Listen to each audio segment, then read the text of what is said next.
SM Store, amanah dalam muamalah. Bismillahirrahmanirrahim. Assalamualaikum warahmatullahi wabarakatuh.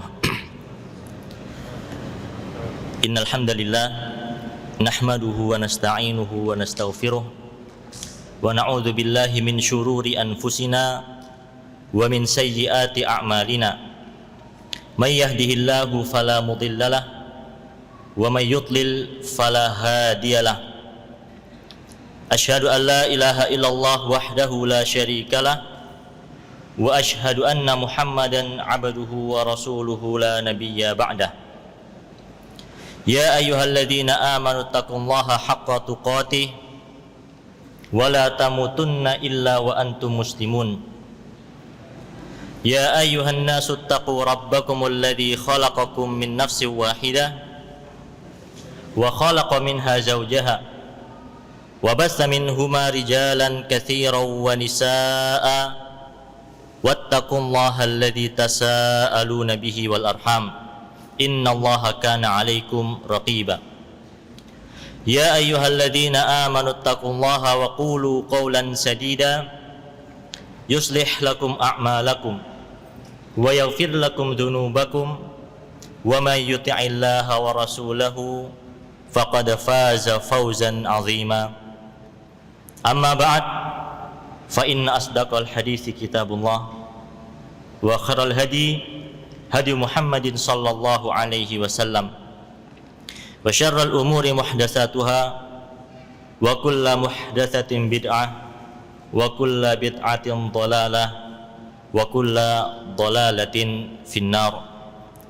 Ma'asyiral muslimin, kaum muslimin, kaum muslimat rahimani wa rahimakumullah.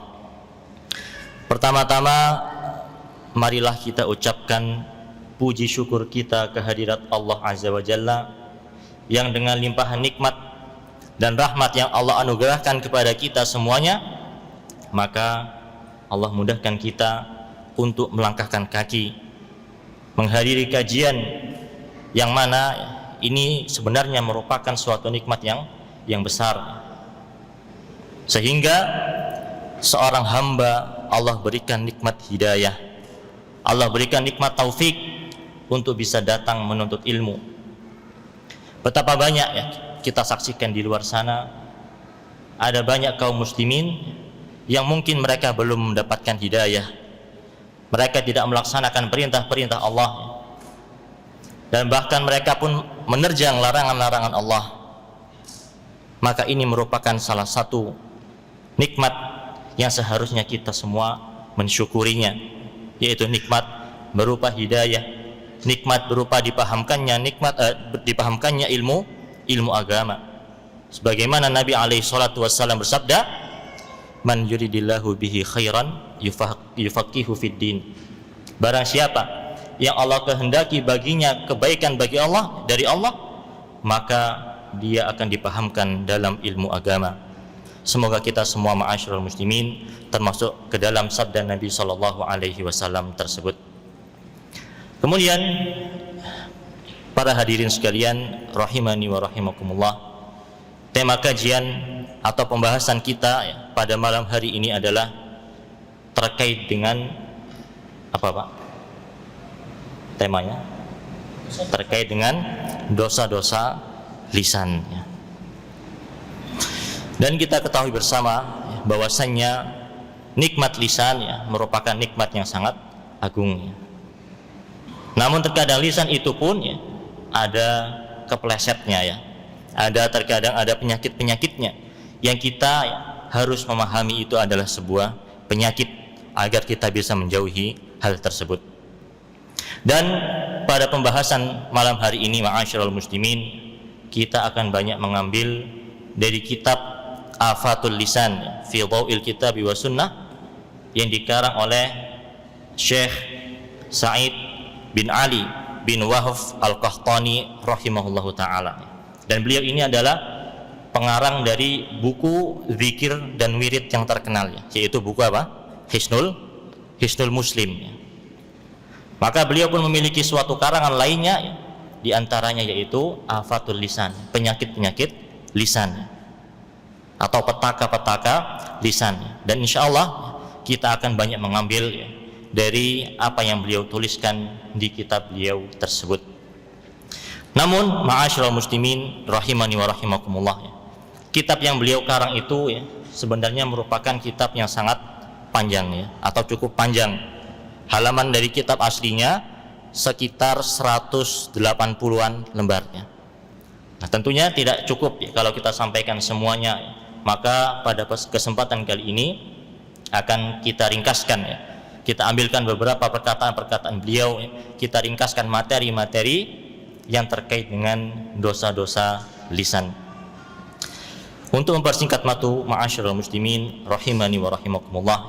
Di sini beliau menyampaikan di muqaddimah kitab beliau Afatul Lisan, la syakka anna Allah ta'ala manahal insana ni'aman 'azimatan wa min a'zamiha ba'dal islami ni'matun nutqi bil lisan.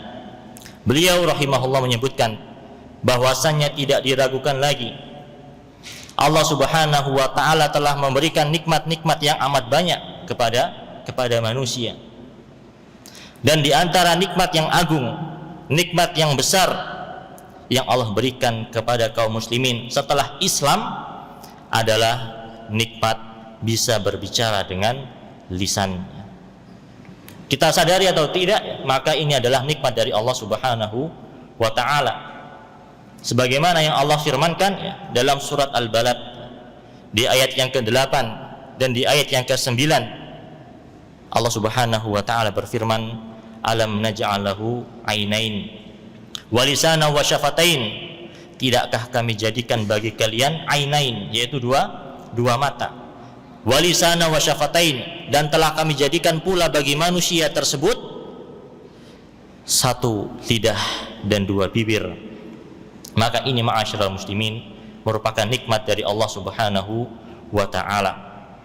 Dan lisan ini sangat mudah sekali, termasuk anggota badan kita yang sangat mudah untuk berbuat ketaatan dan sangat mudah untuk berbuat kemaksiatan. Dalam satu detik saja lisan kita bisa mendapatkan pundi-pundi pahala dari Allah Subhanahu wa ta'ala. Dan juga hanya dengan satu detik lisan kita ini bisa mendapatkan dosa-dosa dari Allah Subhanahu wa ta'ala. Dengan satu detik seorang mukmin, seorang muslim bisa mengatakan Allahu Akbar dan dituliskan baginya pahala. Dan hanya dengan satu detik pula seorang mukmin, seorang muslim bisa kepleset ke dalam dosa dengan berkata-perkata yang jujur, perkataan yang dusta, perkataan-perkataan yang buruk, perkataan-perkataan yang batil. Oleh karena itu Nabi SAW banyak memperingatkan kaum muslimin terkait dengan perkara lisan ini. Di antaranya ketika Nabi SAW pernah ditanya, wa ma aksaru ma yudkhilun nar, wahai Rasulullah, perkara apa yang banyak menjadikan atau banyak memasukkan manusia ke dalam neraka? Maka beliau alaihi salatu wassalam mengatakan al-famu wal farju. Perkara yang banyak memasukkan manusia ke dalam neraka adalah lisan, mulut kita, dan kemaluan. Dan Nabi SAW juga pernah bersabda atau pernah ditanya oleh sahabat Mu'ad bin Jabal, ya Nabi Allah, wa inna lamu'akhaduna bima natakallamu bih, wahai Nabi Allah, apakah kita akan diazab atas apa yang kita ucapkan? Maka Nabi SAW pun menegur dengan keras, sakilatka ummuka ya Mu'ad, celaka engkau wahai Mu'ad. Ini menunjukkan bahwasanya tentu manusia akan diazab dalam neraka ini atas dasar apa-apa yang mereka ucapkan. Kemudian beliau mengatakan, wahal yakubun nasa finnari ala wujuhihim illa hasaidu alsinatihim. Tidaklah manusia ini diazab, dimasukkan, ditelungkupkan ke dalam api neraka jahanam di atas wajah-wajah mereka, kecuali karena hasil dari lisan-lisan mereka.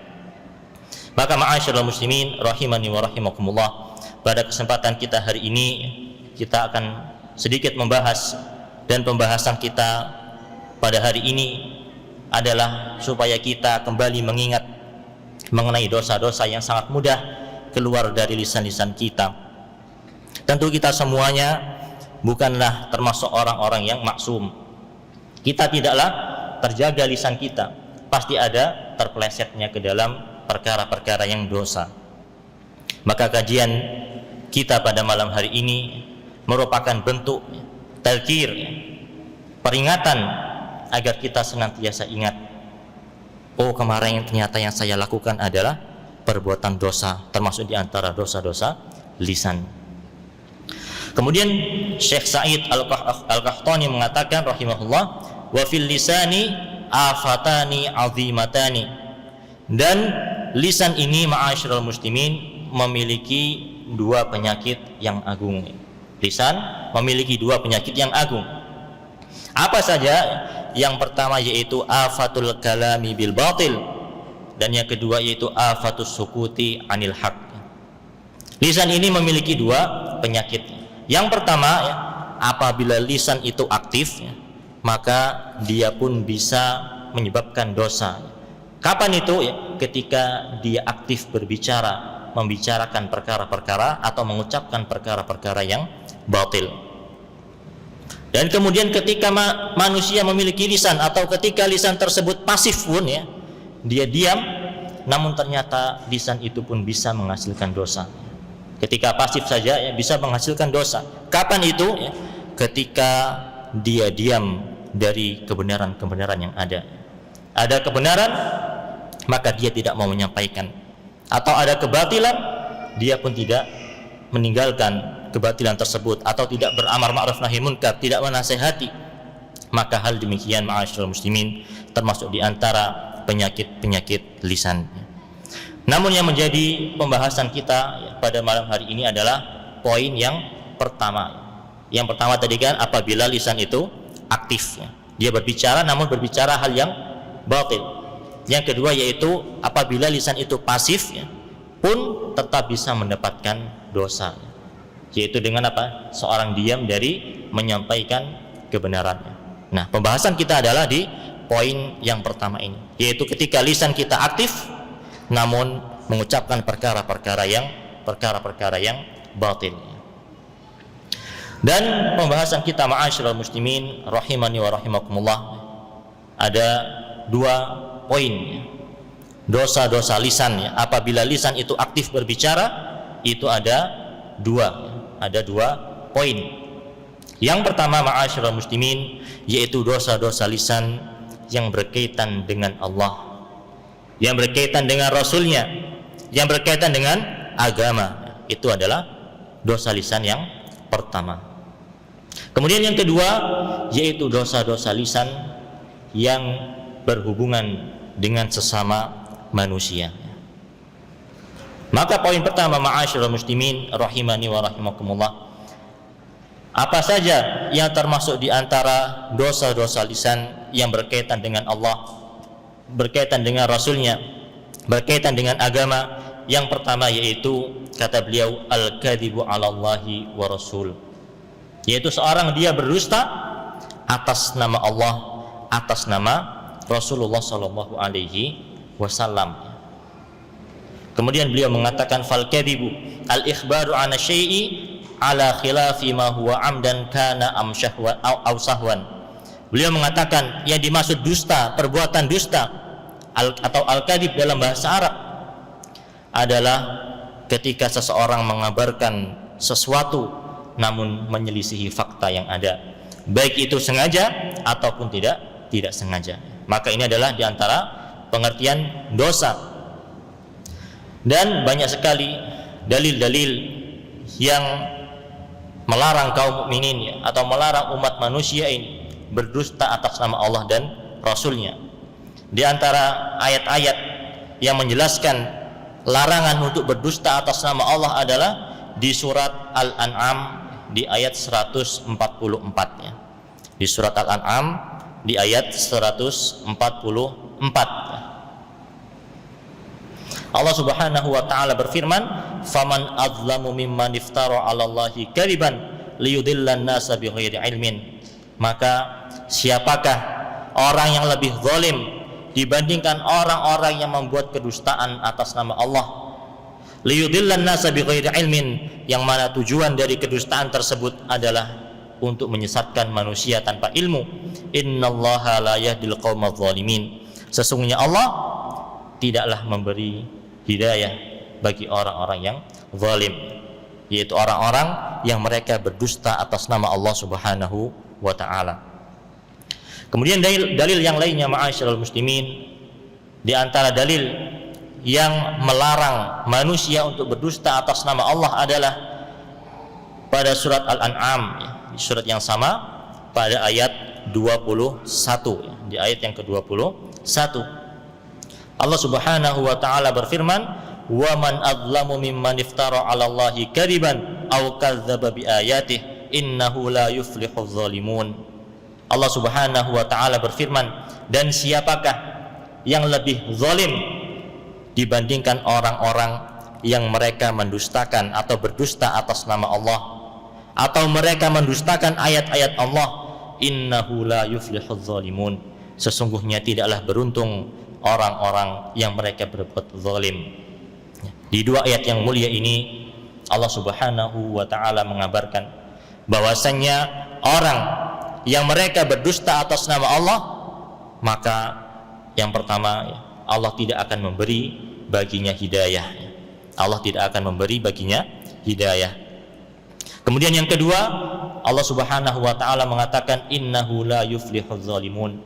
Sesungguhnya tidaklah beruntung orang-orang yang mereka berbuat kezaliman. Dan masih banyak sekali ayat-ayat yang menerangkan mengenai larangan berdusta atas nama Allah Subhanahu wa ta'ala. Kemudian hadis-hadis ma'asyiral muslimin yang menerangkan tentang larangan berdusta atas Nabi sallallahu alaihi wasallam. Di antaranya adalah sabda Nabi sallallahu alaihi wasallam, man yaqul alayya ma lam aqul falyatabawwa maq'adahu minan nar. Barang siapa yang dia mengucapkan, menyandarkan kepadaku sesuatu yang aku tidak ucapkan, sesuatu yang aku tidak katakan, maka kata Nabi SAW, falyatabawwa maq'adahu minan nar, maka hendaknya dia menempati tempat duduknya di api neraka. Kemudian di hadis yang lain Nabi SAW mengatakan, inna kadiban alayya laisa kakadibin ala ahadin. Sesungguhnya perbuatan dusta terhadapku bukanlah seperti dusta seperti salah seorang di antara kalian. Mengapa? Karena Nabi SAW, beliau adalah Rasul SAW. Beliau adalah orang yang membawa wahyu kepada kaum muslimin. Tentu apabila disandarkan kedustaan kepada beliau, maka itu pun akan merusak kemurnian agama Islam. Berbeda apabila disandarkan kepada kita kedustaan. Misalnya itu loh ya, Pak Fulan kemarin mengatakan demikian dan demikian, padahal apa? Padahal dusta. Tapi kalau yang didustakan atau yang berdusta atas nama Pak Fulan ini ya, tidak terlalu besar dampaknya, karena paling tidak hanya perkara-perkara dunia. Namun kalau berdusta atas nama Nabi Shallallahu Alaihi Wasallam ya, maka ini adalah perkara yang besar, karena berhubungan dengan wahyu, berhubungan dengan risalah, berhubungan dengan agama Islam ya. Kemudian beliau mengatakan, inna kadiban alayya laisa kakadibin ala ahadin. Sesungguhnya berdusta atas namaku tidaklah sama seperti berdusta kepada salah seorang di antara kalian. Faman kadzdzaba alayya muta'ammidan falyatabawwa maq'adahu minan nar. Barang siapa yang berdusta atas namaku secara sengaja, maka hendaknya dia menempati tempat duduknya di api neraka. Dan masih sangat banyak ma'asyiral muslimin hadis-hadis ataupun ayat-ayat dari Al-Quran yang menerangkan ya, atau mengharamkan atau melarang umat manusia untuk berdusta atas nama Allah Subhanahu wa ta'ala dan atas nama Nabi Sallallahu Alaihi Wasallam. Dan di antara bentuk seorang berdusta atas nama Allah Subhanahu wa ta'ala dan Rasulnya adalah mereka membuat ajaran, membuat syariat-syariat yang tidak pernah diajarkan, dikabarkan, diperintahkan oleh Allah Subhanahu wa ta'ala dan Rasulnya. membuat ibadah baru ya. Hendaknya kaum muslimin ya, mereka beribadah dengan ibadah ini ya, dengan tata cara seperti ini, padahal Allah Subhanahu wa taala dan Rasulnya tidaklah mengabarkan hal tersebut. Maka ini merupakan salah satu bentuk kedustaan atas nama Allah Subhanahu wa taala dan Rasulnya. Kemudian ma'asyiral muslimin rahimani wa rahimakumullah, itu adalah poin pertama ya, dosa-dosa lisan berkaitan dengan agama, yaitu berdusta atas nama Allah Subhanahu wa taala dan Rasulnya. Kemudian poin yang kedua ya, termasuk di antara dosa-dosa lisan yang berkaitan dengan agama adalah seorang mengucapkan ucapan-ucapan kufur ya, atau mengucapkan ucapan-ucapan syirik. Di antara bentuk seorang mengucapkan ucapan-ucapan kufur adalah istihza biddin ya, atau meremehkan syariat-syariat Islam ya, mencela syariat-syariat Islam ya. Dikatakan mungkin cadar adalah perkara yang negatif ya, termasuk ciri teroris misalnya, atau dikatakan celana cingkrang ya, seperti tanda orang-orang yang terkena musibah banjir ya, atau mungkin ya olokan-olokan yang lainnya. Padahal perkara-perkara yang demikian, perkara-perkara tersebut ya, adalah perintah Allah Subhanahu wa taala dan Rasulnya. Namun ketika Allah perintahkan ya, sementara ada orang yang menghinakan, meremehkan, mencela perkara tersebut ya, maka ini merupakan perkara-perkara yang dapat membatalkan keislaman seorang, dan ini merupakan salah satu bentuk di antara dosa lisan, yaitu al-istihza biddin, yaitu seorang dia memperolok agamanya, memperolok syariat Islam, memperolok ajaran-ajaran yang Allah Subhanahu wa taala turunkan dan Nabi alaihi salatu wassalam ajarkan. Sebagaimana diriwayatkan pada saat perang Tabuk, maka ada sekumpulan orang yang mereka membuat majelis khusus. Di situ ada lawakan-lawakan, candaan-candaan. Sampai ada salah seorang di antara mereka mengatakan, ma ra'aina mislaha ula'i qura'ina arghabu butunan wala adzlabu alsunan wala ajbanu indal liqa. Mereka mengatakan, atau salah satu di antara mereka mengatakan, kami tidaklah melihat ya, seperti para qori kita ini ya, para sahabat Nabi sallallahu alaihi wasallam, yang mereka adalah orang yang hanya memikirkan urusan perut. Mereka adalah orang yang gemar berdusta, dan mereka adalah orang-orang yang pengecut ketika bertemu dengan musuh.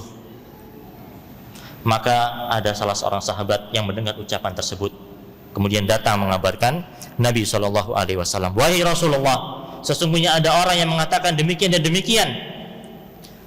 Maka turunlah ayat Allah Subhanahu wa taala berfirman, wala in sa'altahum la yaqulunna innama kunna nakhudu wa nal'ab qul abillahi wa ayatihi wa rasulihi kuntum tastahzi'un.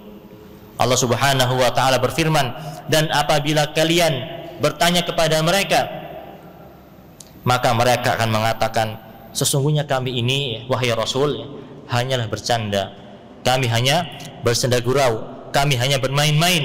Maka kata Allah Subhanahu wa taala, la ta'tadiru qad kafartum ba'da imanikum. Janganlah kalian meminta udzur, janganlah kalian meminta maaf, karena sesungguhnya kalian kufur setelah kalian beriman. Maka ini adalah di antara salah satu contoh dosa lisan, yaitu mengucapkan ucapan-ucapan yang kufur.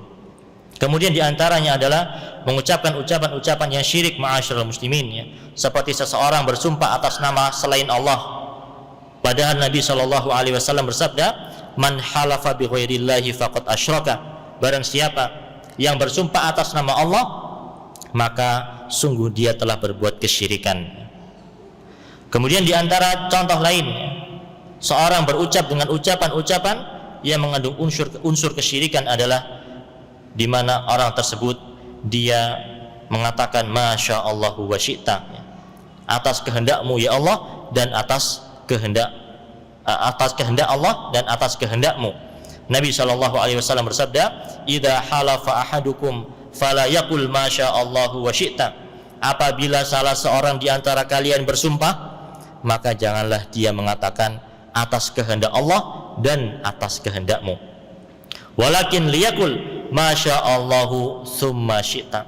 Akan tetapi hendaknya dia mengatakan atas kehendak Allah kemudian atas kehendakmu ya. Kalau menggunakan dan ya, maka hal tersebut dilarang ya. Karena memiliki konsekuensi menyetarakan Allah Subhanahu wa taala dengan makhluknya. Namun kalau menggunakan kemudian, menggunakan summa, maka hal tersebut ya, tidaklah mengapa karena masih menjunjung tinggi hak-hak Allah Subhanahu wa taala.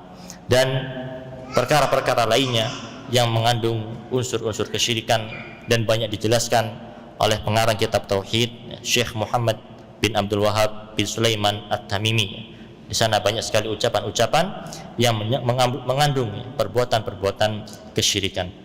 Itu adalah 2 poin pertama ya, pada poin dosa-dosa lisan berkaitan dengan agama. Yang pertama tadi apa, Pak? Poin pertama ya, yaitu tadi dosa-dosa lisan ya, yang berkaitan dengan agama. Yang pertama tadi apa? Berdusta atas nama Allah Subhanahu wa taala dan Rasulnya. Kemudian yang kedua apa? Nah, mengucapkan ucapan-ucapan yang kufur ataupun ucapan-ucapan yang ada unsur-unsur kesyirikan. Kemudian poin yang kedua, ma'asyiral muslimin, yaitu dosa-dosa lisan yang berkaitan dengan sesama manusia, sesama kaum mukminin, sesama kaum muslimin ya. Di antaranya adalah ada dosa ghibah. Apa yang dimaksud dengan ghibah? Al-Imam Al-Ghazali rahimahullah menyebutkan haddul ghibah an tadhkura akhaka bima yakrahuhu law balaghahu. Di antara pengertian ghibah adalah engkau menyebut-nyebut sesuatu dari saudaramu yang dia benci apabila dia mendengar perkara tersebut.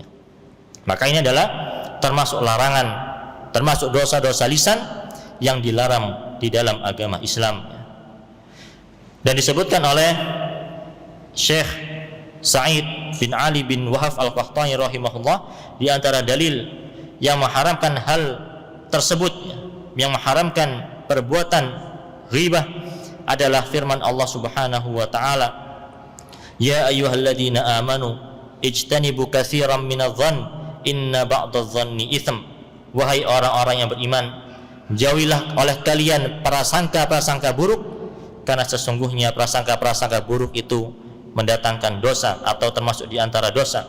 Wala tajassasu wala yaghtab ba'dukum ba'dan. Dan janganlah kalian saling tajassus, saling mencari aib satu sama lain, dan janganlah salah seorang di antara kalian saling menghibah satu sama lain. Ayuhibbu ahadukum an yakula lahma akhihi maitan fakarihtumuh. Apakah senang salah seorang di antara kalian yang mana dia memakan bangkai dari saudaranya, maka mereka pasti akan benci hal tersebut. Wattaqullah, bertakwalah kepada Allah, innallaha tawwabun rahim. Sesungguhnya Allah Subhanahu wa taala adalah zat yang maha penerima taubat lagi maha penyayang. Kemudian di antara dalil yang lainnya yang menunjukkan larangan ghibah ya, atau rasan-rasan ya dalam bahasa kita adalah suatu hadis di mana Nabi sallallahu alaihi wasallam pernah mengatakan, lamma urija bihi marartu biqaumin lahum adfarum min nuhas.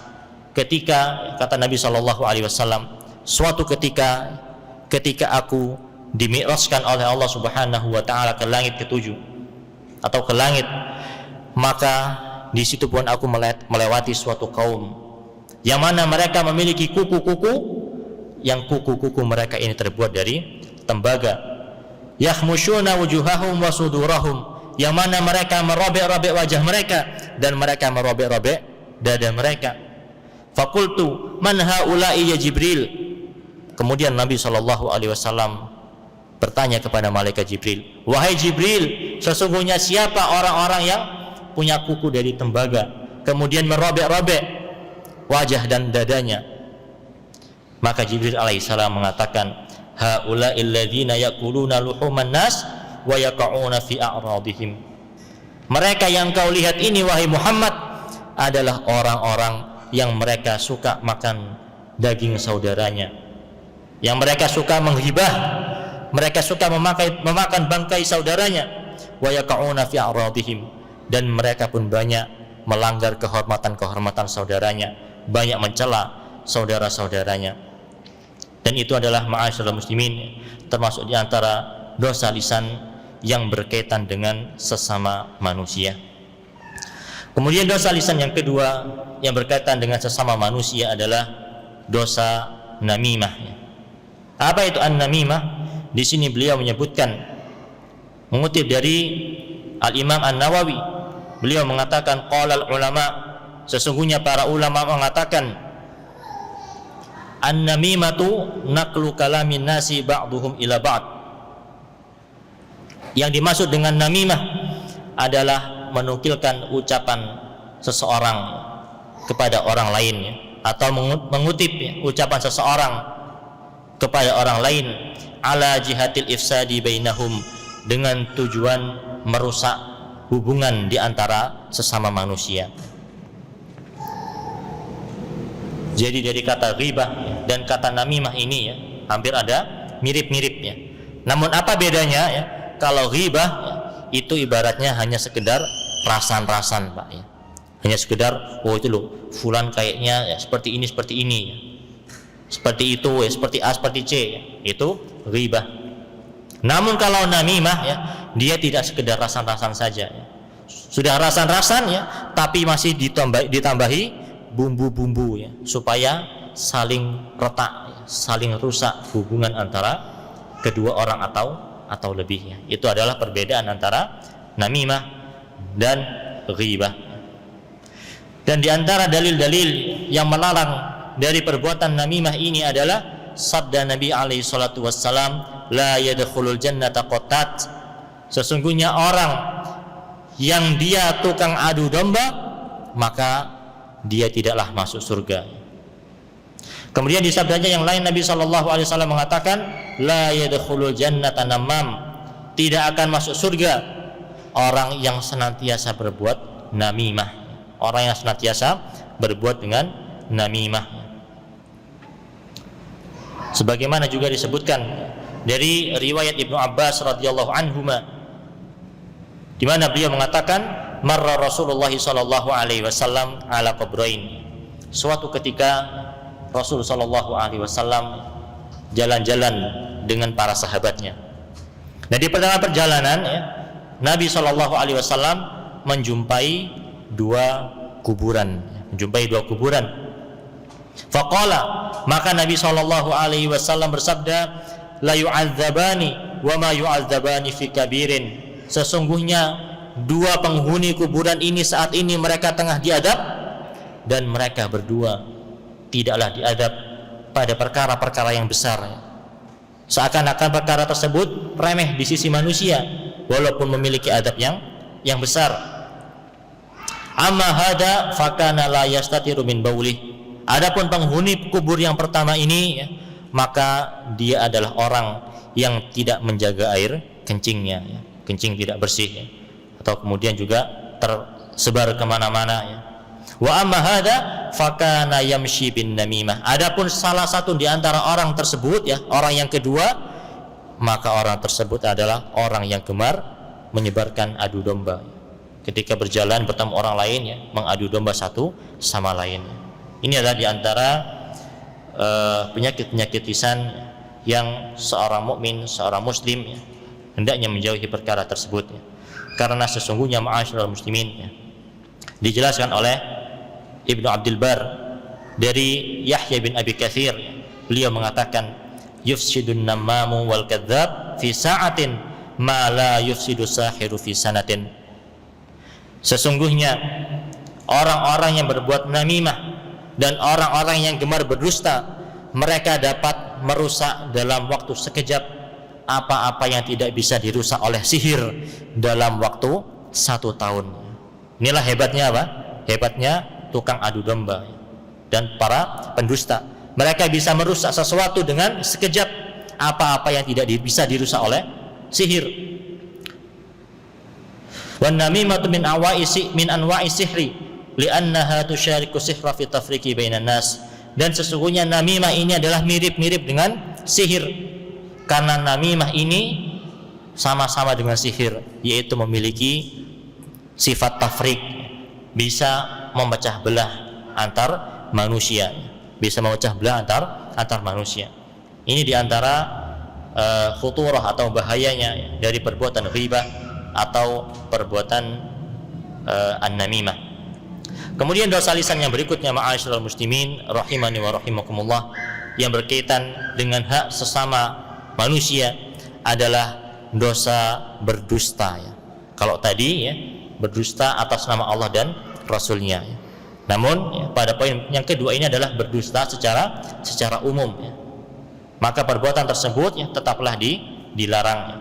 Nabi SAW bersabda, inna sidqa yahdi ilal birri wa innal birra yahdi ilal jannah wa innar rajula la yasduqa hatta yakuna siddiqan. Sesungguhnya perbuatan jujur akan mengarahkan manusia pada perbuatan kebaikan, dan perbuatan kebaikan akan mengarahkan manusia kepada surga. Dan seseorang yang dia senantiasa berbuat jujur, maka akan ditulis di sisi Allah dia sebagai seorang yang jujur. Kemudian wa innar rajula wa innal kadhiba yahdi ilal fujur wa innal fujura yahdi ilan nar wa innar rajula la yaktuba hatta yuktaba indallahi kadzaban. Sesungguhnya perbuatan dosa, perbuatan dusta akan mengantarkan kepada perbuatan-perbuatan dosa, dan perbuatan-perbuatan dosa akan mengantarkan seorang kepada api neraka. Dan sesungguhnya seorang bisa saja dia senantiasa berkata dusta sampai dia dicap, ditulis di sisi Allah sebagai seorang pendusta. Ini merupakan ancaman yang agung, atau juga sabda Nabi SAW, ayatul munafiqi thalas, tanda seorang munafik itu ada 3. Idza haddatsa kadzaba wa idza wa'ada akhlafa wa idza tumina khana. Apabila dia berbicara maka dia dusta, dan apabila dia berjanji maka dia pun menyelisihi, dan apabila dia diberi amanah maka dia pun berkhianat. Ini adalah diantara dosa-dosa lisan yang seharusnya kita jauhi, yaitu berdusta. Kemudian yang terakhir, ma'asyiral muslimin rahimani wa rahimakumullah, di antara dosa yang berkaitan atau dosa lisan yang berkaitan dengan sesama manusia adalah asabbu wasyatmu wasukhriyatu bil mu'minin, yaitu mencela, menghina dan memperolok kaum mukminin dan memperolok kaum mukminin. Apa dalilnya? Dalilnya adalah di dalam surat Al-Hujurat ayat yang ke-11. Di surat Al-Hujurat ayat yang ke-11, Allah Subhanahu wa taala berfirman, ya ayyuhalladzina amanu la yaskhur qaumun min qaumin asa ayyakuna khairan minhum wala nisa'un min nisa'in hatta wala nisa'un min nisa'in asa an yakunna khairan minhun. Allah Subhanahu wa taala berfirman, wahai orang-orang yang beriman, janganlah suatu kaum memperolok kaum yang lainnya. Boleh jadi mereka yang diolok-olok lebih baik daripada orang-orang yang mengolok-olok. Begitu pula bagi kaum wanita, janganlah mereka mengolok sebagian dari sebagian yang lainnya. Bisa jadi mereka yang diolok-olok lebih baik daripada mereka yang memperolok. Wala talmizu anfusakum wala tanabazu bil alqab, dan janganlah kalian saling mencela dan janganlah kalian saling memberi panggilan-panggilan yang buruk. Ini adalah di antara dalil yang melarang kaum mukminin dari perbuatan dosa lisan antar sesama manusia, yaitu mencela, menghina, memperolok kaum mukminin. Dan mungkin ini ma'asyiral muslimin rahimani wa rahimakumullah, sebenarnya ada beberapa lagi di antara dosa yang berkaitan dengan orang lain adalah melaknat. Itu adalah termasuk di antara dosa lisan. Tidak boleh seorang mukmin mereka bermudah-mudahan dalam melaknat. Nabi SAW mengatakan, la'nul mu'min ka qatlih, melaknat orang mukmin itu seperti membunuh jiwa orang tersebut. Dan demikian ma'asyiral muslimin yang bisa kita bahas dan kita sampaikan. Semoga yang sedikit ini bisa kembali mengingatkan kepada kita semuanya, karena manusia ini atau kita semua terkadang sering lalai enak-enak ngobrol ya, tahu-tahu ya kepleset ya, masuk kepada sesuatu yang diharamkan ya, masuk kepada dosa-dosa lisannya. Maka selain kita senantiasa membaca perkara-perkara yang remeh seperti ini ya, perkara-perkara yang banyak dilalaikan karena kita pun sering ya mungkin melanggarnya, maka kita pun harus sering-sering pula untuk beristighfar, memohon ampun kepada Allah Subhanahu wa taala. Mungkin ini yang bisa kami sampaikan ya, pada kesempatan hari ini, dan kita tutup dengan doa kafaratul majelis. Subhanakallahumma bihamdik, asyhadu an la ilaha illa anta, astaghfiruka wa atubu ilaik. Assalamualaikum warahmatullahi wabarakatuh.